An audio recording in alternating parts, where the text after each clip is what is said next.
Hello guys, जय जगन्नाथ। आपण मानकु welcome मोर आ गोटे ब्लॉग रे।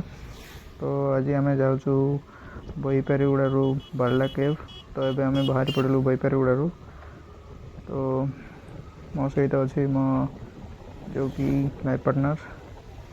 आम दुई जन आज राइडिंग रे जाऊँ। तो देखिपे बईपारीगुड़ू क्रॉस है पेट्रोल पंप पाखपाखि आम हो गलुणी। तो देखंतु समस्त को अनुरोध एतिकी कि मोर वीडियो को शेष पर्यंत देखंतु। तो न्यू ब्लॉगर से मु केते कौन न देखे भी पारे।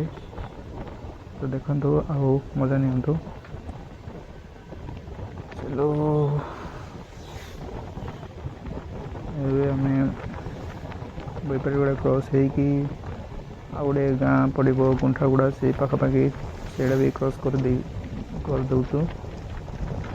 तो देखंतु आउ शेष पर्यंत रुहंतु आम सहित।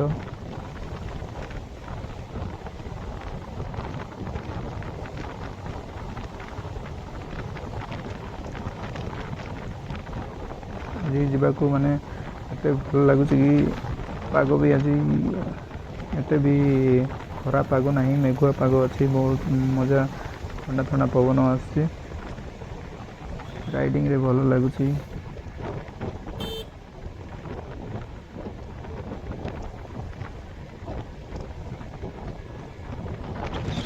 यहाँ होटेल अच्छी ताज होटेल टा बईपारीगुड़ा फेमस होटेल।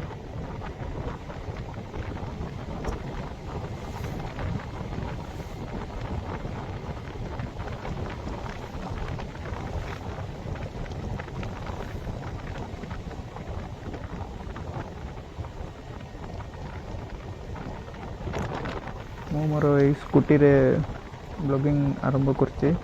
तो एते भी मोर सेटअप नहीं, माने एते भी बजेट नहीं, से मु फोन रे ही ब्लॉगिंग स्टार्ट कर देइछि। तो आउ मो पाखरे सुपर बाइक भी नहीं, एमती किसी स्पोर्ट्स बाइक नहीं। तो मु भाविली स्कूटी रे भी हो पारिबो बोली।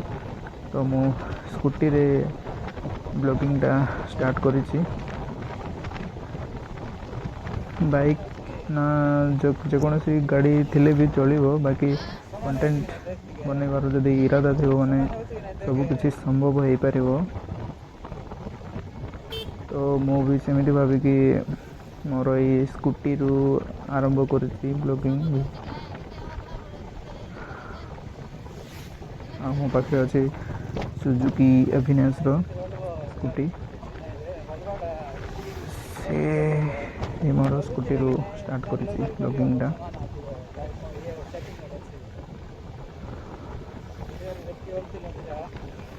आपण माने जदि ब्लॉगिंग करने को चाहते तो जेकोसी बाइक किंबा स्कूटी बा अन्य कौन सी छोट गाड़ी भी स्टार्ट करें। सेमती किसी बड़ माने हेवी गाड़ी दरकार बोली सेमती किसी ये नहीं। जदि मनरे सेमती भावना थी मो गोटे ब्लॉगिंग आरंभ करी तो सबू जेकोसी बाइक रू किंबा गाड़ी रू किंबा स्कूटी रू मध्य हो पार। तो देखो मो पार्टनर मिसेस जाऊँ। तो देखो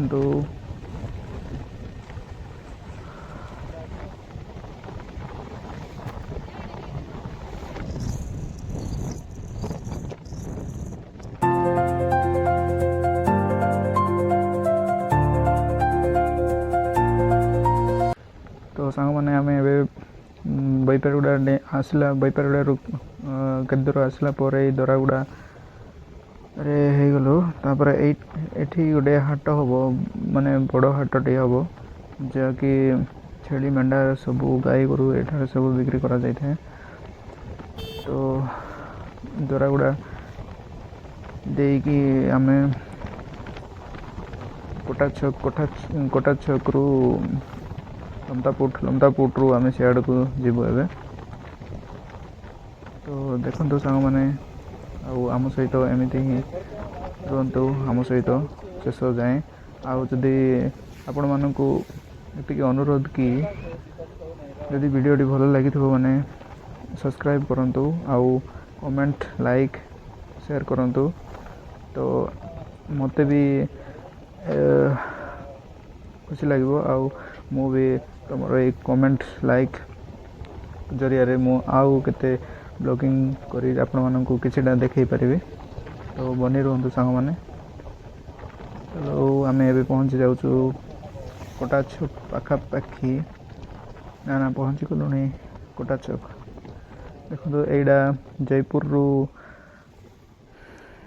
बैपारीगुड़ा आउ जयपुर रु लमतापुर जीवा जो रोड को कनेक्ट करता है। तो यही कोटाछक रे माने भल भल खाइबा जिनस जाक मिलता है। एठार फेमस खाइबा जिनस होची जिलापी। कोटाछक का जिलापी बहुत अच्छा लगता है। तो देखंतु आम ये रहीनु माने आम डायरेक्ट पलाऊँ तापर आसला टाइम रे जदि दुकान बाजार खोला थी माने ये रही कौन खाइबू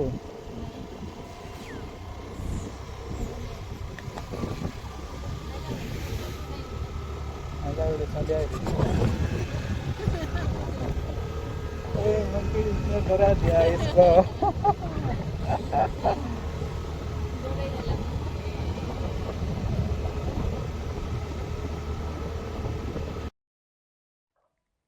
तो एबे घाटी रास्ता आरंभ हो गला। तो यही घाटी को तीन बांक बोली कह जाए जहाँकि तीन टा टर्निंग अच्छे तीन बांक तापर ऊपर देवी माँ माउली माँ मंदिर अच्छे। तो देखो साग मैंने ये साइड साइड पूरा मांकड़ जाग रही था जो कि मानू किसी खाइबा देले से मैंने किसी खाई था। तो से रास्ता साइड रे जगी थे लोक सॉरी मांकड़ माने। तो यहाँ घाटी रास्ता बांक माने टर्नटा आरंभ हो गला। यही पाखे आसो आमर बड़ टर्नटा जो कि घाटी बहुत डीप घाटी।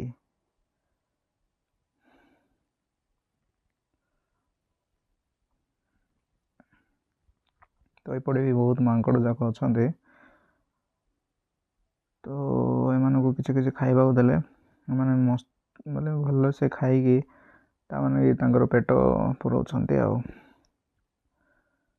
तो पूरा डेंजरियस रोड माने कहवा गले पूरा डेंजरियस ये बहुत एक्सीडेंट फेक्सीडेंट होता है माने बेसी बेसी बहुत ये घाटी अच्छी आउ टर्न भी पूरा शॉर्टली अच्छी। तो से बड़ बड़ गाड़ी जाक आसी ट्रक मानकर ये एक्सीडेंट बहुत होची। तो देखो तो घाटी रास्ताटा एंडिंग होगा जाऊँगी ये आमर देवी माँ जदि गोटे मंदिर गोटे अच्छे।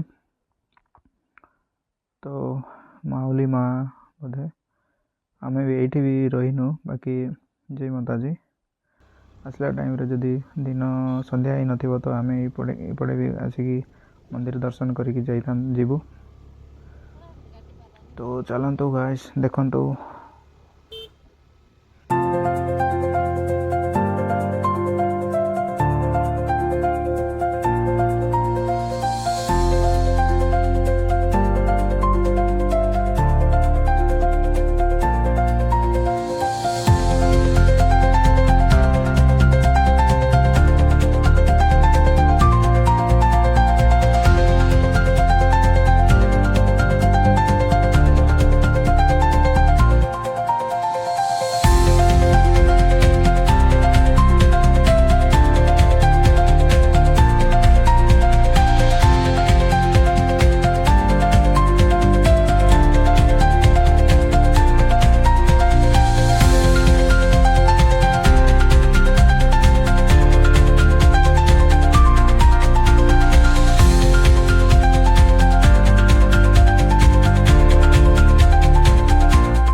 ଅଛି ପେଟା ବୋଲି କହିବେ ଏଇ ଗାଁକୁ। ସେଇଠି ବି ଗୋଟେ ହାଟ ହେବ ପରା। ତ ପେଟା ହାଟ ବୋଲି ଶୁଣିଛି, ସେଇ ହାଟ ହେବ ବୋଧେ। ତ ଆଜି ହାଟ କରଲା। ତ ଏଇ ହାଟ ଏଇ ପେଟା କରିସାରିଲା ପରେ ଛୋଟ ଛୋଟ ଗାଁ ଛକ ଯାକ ପଡ଼ିବ, ତାପରେ ଡାଇରେକ୍ଟ ଲମତାପୁଟ। ତ ଦେଖନ୍ତୁ ସାଙ୍ଗମାନେ, ଆମେ ଏଇ ପେଟାକୁ ତ ସାଙ୍ଗମାନେ ଭିଡ଼ିଓଟି ବହୁତ ଲମ୍ବା ହେଇଯାଉଛି, ତେଣୁକରି ଆମେ ନେକ୍ସଟ ପାର୍ଟରେ ଦେଖେଇବୁ ଆପଣଙ୍କୁ। ତାପରେ ଆମେ ଲମତାପୁଟରୁ ବାହାରିକି ଯେଉଁ ବାଲଡ଼ା କେଭ୍ ଯାଇକି ଆମେ ସବୁ ଜିନିଷ ଦେଖେଇବୁ ସମସ୍ତ ପିକନିକ୍